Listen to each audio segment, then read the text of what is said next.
Hi everyone, welcome to GK hub. Okay అండి, present మనం bank Nifty గురించి discuss చేసుకుంటున్నాం.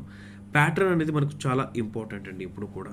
సో అది ఒక ట్రేడర్కైనా ఒక ఇన్వెస్టర్కైనా ప్యాటర్న్ అనేది చాలా ఇంపార్టెంట్. సో ఇక్కడ మీరు ప్యాటర్న్ని గమనించినట్లయితే ఇంతవరకు చూడండి బ్యాంక్ నిఫ్టీ ఇలా అప్ ట్రెండ్లోకి వెళ్ళడం జరిగింది. ఆ తర్వాత పైన బ్లాక్ కలర్ బాక్స్ జోన్ చూడండి, అది ఒక సైడ్ వేస్ లాగా మూమెంటం జరిగింది. దాని తర్వాత ఏ విధంగా ప్యాటర్న్ అయితే డౌన్ ట్రెండ్లో ఫాలో అవుతుందో ఒకసారి గమనించండి. బట్ ఇక్కడ ఒక ఇంపార్టెంట్ మ్యాటర్ మీరు గమనించాలి.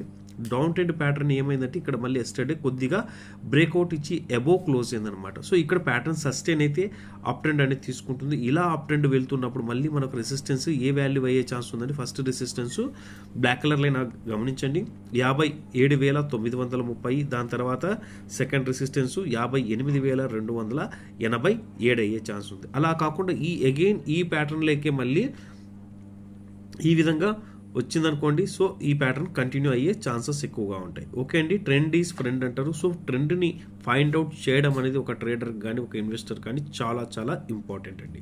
థ్యాంక్ యూ అండి. మనం చేస్తున్న వీడియో మీకు నచ్చినట్లయితే ఖచ్చితంగా లైక్ చేయండి, షేర్ చేయండి, మరింత మందికి మన ఛానల్ని ఫార్వర్డ్ చేసి మన ఛానల్ యొక్క గ్రోత్కి హెల్ప్ అవ్వండి. థ్యాంక్ యూ ఫ్రెండ్స్, జై హింద్.